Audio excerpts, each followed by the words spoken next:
ዓለማችን በተለያዩ ጊዜያት በሚከሰቱ ወረርሽኞች ሕይወት ላላቸው አካላት በተለይም የሰው ልጆችን ክፉኛ ቀጥፏል። በተለይም የቅርብ ጊዜ ክስተት የሆኑት ኢቦላ እና ኮሮና ቫይረስን መሰል ክስተቶችም ዓለም በቫይረስነት መዝግቧቸዋል። አንድ ጊዜ ጠፉ ሲባል ሌላ ጊዜ እየተከሰቱ በሺዎች በመቶ ሺዎች የሚቆጠሩ ዜጎችን ሕይወት አጥፍተዋል። ለመሆኑ እነዚህ ቫይረሶችም እንዴት ከሰው ልጅ ሕይወት ጋር ተሳሰሩ? ቫይረስስ ጎጂ ነው ጠቃሚ ነው የሚሉት ሳይንሳዊ ጥናትና ምርምሮች እስካሁን ድረስ ምላሽ ያልሰጡባቸው ጉዳዮች ናቸው። ነገር ግን ይህ በእንዲህ እንዳለ አንታ ቫይረስ የሚባል ክስተት ደግሞ ከሰሞኑ የተለያዩ ዓለም አቀፍ መገናኛ ብዙሃን መነጋገሪያ ክስተት ሆኗል። ገፋት ኒውስም በዛሬው ዕለት በተለይም የሃንታ ቫይረስን ምንነትን በተመለከተ ሃንታ ቫይረስ እንዴት ተከሰተ፣ መከላከያው መተላለፊያውስ ምን ይመስላል የሚለውን ከኛ ጋር አብራችሁን ስትቆዩ የምታዳምጡን ይሆናል። በአይጦች አማካኝነት የሚተላለፈው አደገኛው ሃንታ ቫይረስ ምንድነው? በአትላንቲክ ውቅያኖስ ውስጥ ባለ መርከብ ላይ ነበረ የሃንታ ቫይረስ ወረርሽኝ እንደሆነ በሚጠረጠር ምክንያት የሶስት ሰዎች ሕይወት ማለፉን የዓለም ጤና ድርጅት ለቢቢሲ የተናገረው አንድ የተረጋገጠና 5 የተጠረጠሩ ሰዎችም መኖራቸውም ተዘገበ። ክስተቱ አስደንጋጭ ነበር።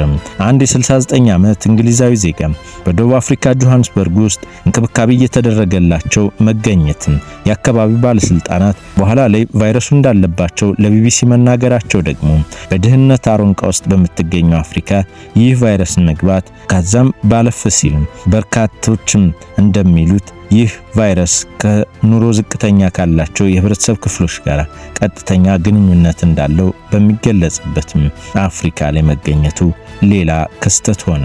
ወረርሽኙ ከአርጀንቲና ወደ ኬፕ ቨርዲ በሚጓዝ ኤምቪ ሆንዲያስ በተሰኘ መርከብ ላይ መከሰቱን ተዘግቧል። ኤምቪ ሆንዲያስ የሚመራት በቱሪስት ኩባንያው ኦሽን ዋይድ ኤክስፕሬሽን ነው። ድርጅቱ በድረገጹ ላይ ባወጣ የጉዞ መርሃ ግብር መሰረትም ኤምቪ ሆንዲያስ መጋቢት 20 ቀን ከደቡብ አርጀንቲና ኦሾያቲን ተነስቶ ጉዞውን ግንቦት 4 በኬፕ ቨርዴ እንደሚያጠናቀቅ ይገልጻል። ሃንታ ቫይረስ ብዙውን ጊዜ ከአይጦች በሽንት ወይም በአይነ ምድራቸው በኩል ወደ ሰዎች ይተላለፋል። ከባድ የመተንፈሻ አካል በሽታም ሊያስከትል የሚችል ሲሆን አልፎ አልፎም በሰዎች መካከል ሊተላለፍ ይችላል። ይህ አይጥ ወለድ ስለሆነው በሽታ ወይንም ሃንታ ቫይረስ ማወቅ ያለበት ነገር ምንድነው? ሃንታ ቫይረስ ምንድነው? ሃንታ ቫይረስ በዋነኛነት ወደ ሰዎች የሚተላለፈው ከአይጥ ሽንት፣ አይነ ምድር ወይንም ምራቅ መሰል ፈሳሽ የሚነሱ አየር ወለድ ቫይረሶች በመተንፈሻ አካል በኩል ወደ ሰው አካል ሲገቡ ነው። የአሜሪካ በሽታዎች መቆጣጠርና መከላከል ማዕከል ሲዲሲ ሴንትራል ዲዚዝ ኮንትሮል እንደገለጸው ቫይረሱ በተለምዶ ከአይጥ ሽንት፣ አይነ ምድር ወይም ምራቅ የሚነሱ ሲሆን ትንፋሽ አማካኝነት ወደ ሳምባ ሲገባ ኢንፌክሽን ይከሰታል። ይህ በሽታ አልፎ አልፎ የሚከሰት ቢሆንም በአይጦች ንክሻ ወይም ቡጭሪያም ሊሰራጭም ይችላል። እንደ ማዮ ክሊክም መረጃ በሰሜን አሜሪካ ያጋዝን አይጦች ወይም ዲር ማይስ ተብለው የሚታወቁት የተለምዶ ቫይረሱ ተሸካሚዎች ናቸው። ቫይረሱ 2 ከባድ ህመሞችን ሊያስከትል ይችላል። የመጀመሪያው በአሜሪካ በጣም የተለመደውና ሃንታ ቫይረስ የሳምባ ምች ወይም ሲንድረም ሃንታ ቫይረስ ፑልሞናሪ ሲንድረም ተብሎ የሚታወቀው ነው። የዚህ ህመም ምልክቶች ብዙውን ጊዜ ድካም፣ ትኩሳት እና የጡንቻ ህመም ሲሆን በመቀጠል ራስ ምታት፣ ማዞር፣ ብርድ ማለትና የሆድ ህመሞችም ይኖሩታል። በሽታውን የተያዙ ሰዎች ላይ የመተንፈሻ ችግር ምልክቶች ከተከሰተ የመሞት እድላቸው በግምት 38 በመቶ እንደሆነ ሲዲሲ ይገልጻል። ይህም ማለት ከ10 ሰዎች ውስጥ 4ቱ የመሞት እድል አላቸው ማለት ነው። ሁለተኛው የህመም ምልክት የከፋና የኩላሊትን የሚያጠቃ ሲሆን ሄሞሮጂክ ፌቨር ወይም ሄሞሮጂክ ፌቨር ከኩላሊት ስራ መቆም ጋራ ሬናል ሲንድረም በአንድነት የሚከሰት ነው። በዓለም አቀፍ ደረጃ ምን ያህል የሃንታ ቫይረስ ህመሞች ተመዝግበዋል? ይህ ዜና እስከተጠናቀረበት ድረስ ሲዲሲ በአውሮፓውያኑ ከ1993 እስከ 22 ባለው ጊዜ ውስጥ በአሜሪካ ብቻ 846 የሃንታ ቫይረስ ህመሞች ተመዝግበዋል። አብዛኞቹ ህመሞችም እንደ ካሊፎርኒያ፣ ዋሽንግተን፣ አሪዞና፣ ኒው ሜክሲኮ እና ኮሎራዶ ባሉ የአገሪቱ ምዕራባዊ ግዛቶች ገጠራማ አካባቢዎች የተመዘገቡ ናቸው። ኤጀንሲው በ1993 አሪዞና፣ ኮሎራዶ፣ ኒው ሜክሲኮ እና ዩታ አካባቢዎች ከባድ የመተንፈሻ አካል በሽታ በተከሰተበት ወቅት የሃንታ ቫይረስ በሽታን መከታተል ጀመረ።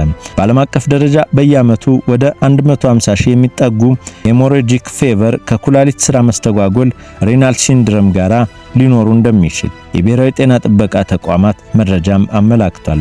ከግማሽ በላይ የሚሆኑት የሚከሰቱት ደግሞ በቻይና ነው። እንዴትስ ይከሰታል? ለአንታቫይረስ ኢንፌክሽን የተለየ ሕክምና የለም። እንዴትስ መከላከል ይቻላል?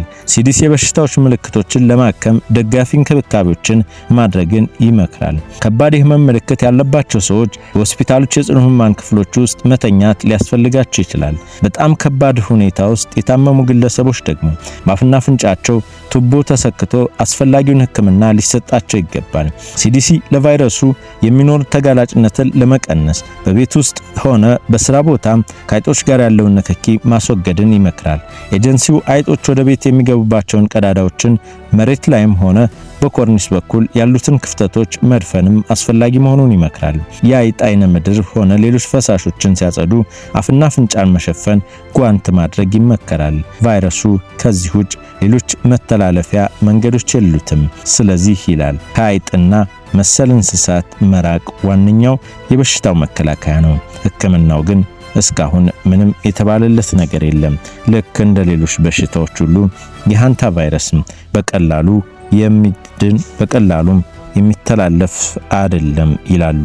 ቫይረሱ አንዴ ከያዘም በቀላሉ አይለቅም። ከዚሁ ጋር ተያይዞም በአትላንቲክ ውቅያኖስ ውስጥ ባለ መርከብ ላይ የሃንታቫይረስ ወረርሽኝ እንደሆነ በሚጠረጠር የሶስት ሰዎች ሕይወት ማለፍ ከተረጋገጠ በኋላ ብዙዎችም ያስደነገጠ ክስተት ሆኗል። የዓለም ጤና ድርጅት ግን ጉዳዩን በቅርቡ በቁጥጥር ስር ይውላል ሲል ነበር የገለጸው።